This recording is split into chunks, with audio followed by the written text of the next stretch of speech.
এলাম আমি তোমাদের এসপি ম্যাম নতুন আরও একটা ভিডিও নিয়ে।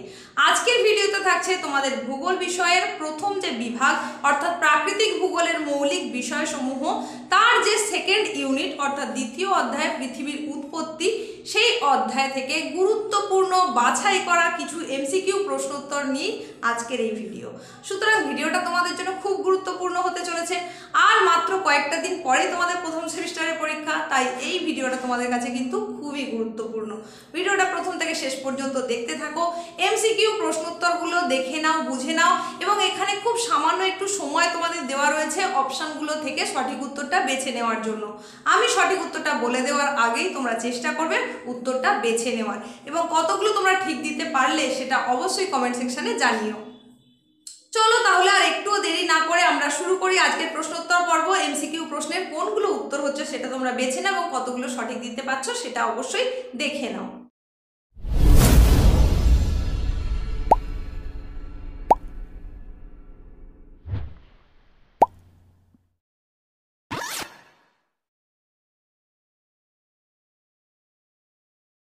সৌরজগতের উৎপত্তি সংক্রান্ত প্রাচীন মতবাদটি কার? অপশানগুলো দেখে নাও।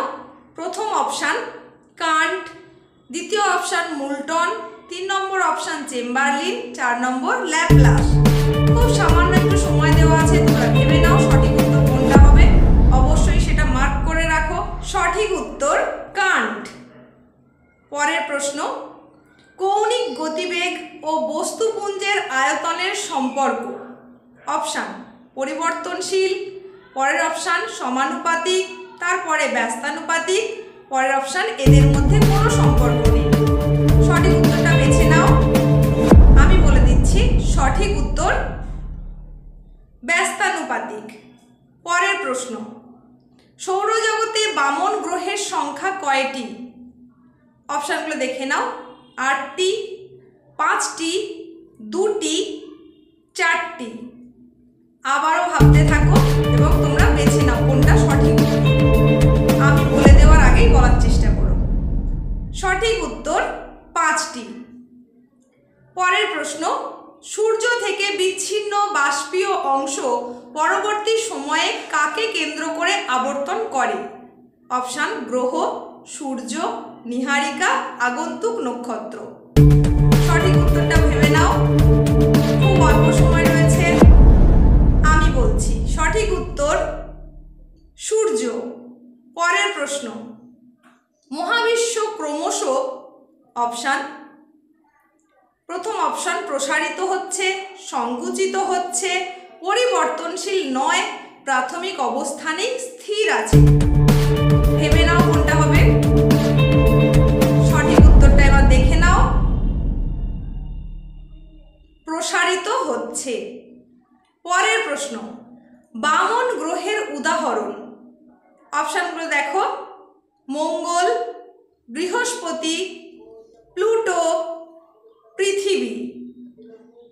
খুব সামান্য সময়ের মধ্যেই তোমরা এটা করে ফেলতে পারবে নিশ্চয়ই, এটা তোমরা আগেই পড়েছো। সঠিক উত্তর প্লুটো। পরের প্রশ্ন, সুপারনোভা আসলে কি? অপশানগুলো দেখো। ব্ল্যাক হোল, গ্রহাণু, ধূমকেতু, নক্ষত্র বিস্ফোরণ। ভাবতে থাকো আর সঠিক উত্তরটা চিহ্নিত করার চেষ্টা করো। আমি বলে দিই সঠিক উত্তর নক্ষত্র বিস্ফোরণ। পরের প্রশ্ন, মহাবিশ্বের সৃষ্টির কারণ মহাস্ফীতি কথাটির প্রবক্তা কে?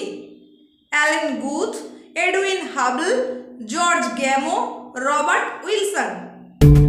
ভাবো কে বলেছিলেন কথাটি। আমি বলে দিই, মিলিয়ে নাও। সঠিক উত্তর অ্যালেন গুথ। পরের প্রশ্ন, কৃষ্ণ গহ্বর বা ব্ল্যাক হোলের মাধ্যমে কি সৃষ্টি হয়? অপশানগুলো দেখো। বামন গ্রহ, সুপারনোভা, নেবুলা বা নীহারিকা, ছোট গ্রহাণু। ভাবতে থাকো আর সঠিক উত্তরটা খুঁজে বের করো। আমার সাথে মিলিয়ে নাও। সঠিক উত্তর সুপারনোভা। পরের প্রশ্ন, the brief history of time গ্রন্থটির রচয়িতা কে? Option Edwin Hubble, Stephen Weinberg, George Gamow, Stephen William Hawking. সঠিক উত্তরটা খোঁজো, তারপরে মিলিয়ে নেবে আমার বলা উত্তরের সঙ্গে। দেখে নাও সঠিক উত্তর স্টিফেন উইলিয়াম হকিং। পরের প্রশ্ন, কান্টের ধারণা অনুযায়ী সৌরজগৎ সৃষ্টির আগে মহাকাশ কেমন ছিল? অপশন: উত্তপ্ত জ্বলন্ত অগ্নিপিণ্ড, উত্তপ্ত ঘূর্ণায়মান পদার্থ, শীতল ও গতিহীন পদার্থের মেঘপুঞ্জে পরিণত ছিল, শীতল ও ঘূর্ণায়মান পদার্থে পরিপূর্ণ ছিল। সঠিক উত্তর শীতল ও গতিহীন পদার্থের মেঘপুঞ্জে পরিণত ছিল। পরের প্রশ্ন, জেমস জিন্সের তত্ত্বটি পরবর্তীকালে কে পরিমার্জন করেন? Option: Goldsmith, Otto Schmidt, Kuiper, Jeffreys. খুঁজে নাও সঠিক উত্তরটা, আমার বলার সঙ্গে সঙ্গে মিলিয়ে নাও। সঠিক উত্তর জেফ্রিস। পরের প্রশ্ন, সূর্যের আনুমানিক বয়স কত? অপশনগুলো দেখতে থাকো। প্রায় 500 কোটি বছর, প্রায় 456 কোটি বছর, প্রায় 250 কোটি বছর, প্রায় 310 কোটি বছর। অপশন থেকে সঠিক উত্তরটা খুঁজে নাও এবং মিলিয়ে দেখে নাও তোমারটা সঠিক হলো কিনা। সঠিক উত্তর প্রায় 500 কোটি বছর। পরের প্রশ্ন, গ্যালাক্সিক ক্লাস্টার কি? অপশনগুলো দেখে নাও। 10 থেকে 15টি গ্যালাক্সির একত্র সমাবেশ, 100 থেকে 1000টি গ্যালাক্সির একত্র সমাবেশ, 2টি গ্যালাক্সির একত্র সমাবেশ, লক্ষাধিক গ্যালাক্সির একত্র সমাবেশ। সঠিক উত্তরটা দেখে নাও। 100 থেকে 1000টি গ্যালাক্সির একত্র সমাবেশ। পরের প্রশ্ন, সূর্য কোন ছায়াপথের অন্তর্গত? অপশন দেখো, স্পাইরাল, ক্যাসিওপিয়া, আকাশগঙ্গা, অ্যান্ড্রোমেডা। তো সঠিক উত্তরটা তোমরা এটা নিশ্চয়ই জানো, কারণ এটা আগেই তোমরা আরো নিচের দিকের ক্লাসে পড়ে চলে এসেছো। সঠিক উত্তর আকাশগঙ্গা।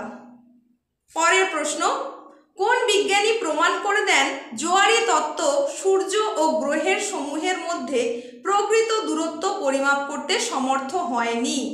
অপশন: গোল্ডস্মিথ, লাইটলটন, প্যারিক্সি, জেরল্ড কুইপার। সঠিক উত্তর মিলিয়ে নাও। প্যারিক্সি। পরের প্রশ্ন, সূর্য প্রধানত কোন দুটি গ্যাসের সমন্বয়ে গড়ে উঠেছে? অপশন: হাইড্রোজেন ও অক্সিজেন, হাইড্রোজেন ও হিলিয়াম, অক্সিজেন ও কার্বন ডাইঅক্সাইড, হিলিয়াম ও কার্বন ডাইঅক্সাইড।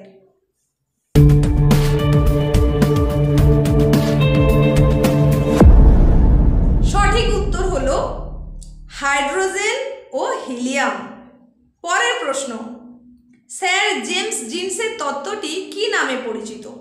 অপশন: জোড়া নক্ষত্র মতবাদ, জোয়ারি মতবাদ, আপাত সংঘর্ষ মতবাদ, গ্রহাণু তত্ত্ব মতবাদ। অপশনের মধ্যে থেকে তোমরা সঠিকটা কোনটা বাছার চেষ্টা করে নাও, তারপরে মিলিয়ে নাও আমার উত্তরের সাথে। দেখে নাও সঠিক উত্তর জোয়ারি মতবাদ। পরের প্রশ্ন, সূর্য থেকে যে বাষ্পীয় অংশটি পৃথক হয়ে যায় স্যার জেমস জিন্স তার নাম রাখেন filament, zero volume, nebula, red shift. সঠিক উত্তর কোনটা হবে ভেবে নাও, খুব অল্প সময় রয়েছে, তার মধ্যে দেখে নাও কোনটা।